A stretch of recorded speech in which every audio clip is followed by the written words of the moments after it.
linking evolutionary game theory and economic game theory through universal Darwinism. Evolutionary game theory and economic game theory are traditionally treated as parallel but distinct frameworks, one grounded in biology, the other in market.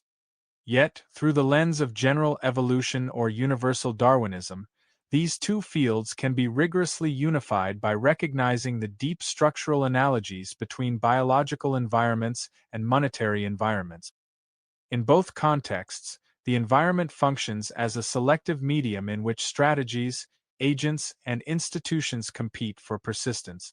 However, this connection becomes more profound when we acknowledge that environments themselves, whether ecological or economic, are not static. They too evolve under selective pressures. In classical evolutionary game theory, strategies succeed to the extent that they optimize evolutionary fitness within a given ecological environment. In economic game theory, strategies succeed to the extent that they generate positive profit within a given monetary environment. Fitness and profit thus serve as analogous metrics of adaptive success, each reflecting the ability of a strategy to survive and reproduce, biologically or economically, across time. Stability in both domains is captured by the concept of equilibrium, where successful strategies become resistant to invasion by competitors. In biology, this is formalized as an evolutionarily stable strategy, while in economics it is represented by a Nash equilibrium or, more robustly, by long-run profit-maximizing stable outcomes. Universal Darwinism allows us to generalize this reasoning beyond biological organisms and market agents. It reveals that adaptation is not limited to individuals or strategies.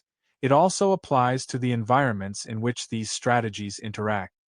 Just as ecological conditions evolve in response to organismic pressures, monetary systems and institutional structures evolve in response to economic behaviors.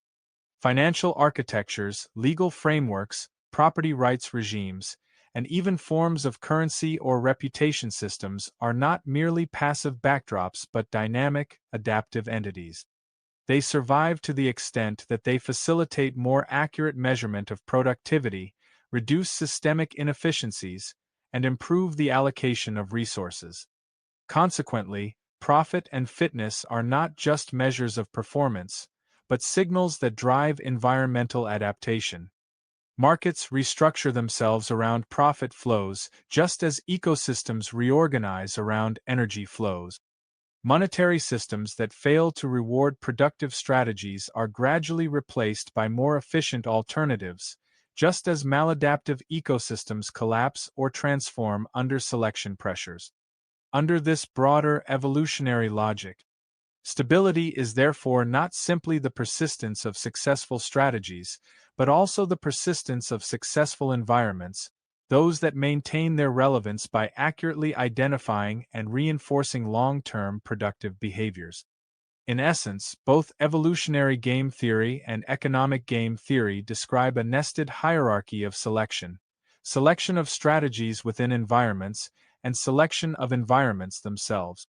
Universal Darwinism allows us to formalize this dual selection process and to see profit, fitness, and stability not merely as outcomes, but as evolutionary signals that guide adaptive restructuring at every level: strategic, institutional, and environmental.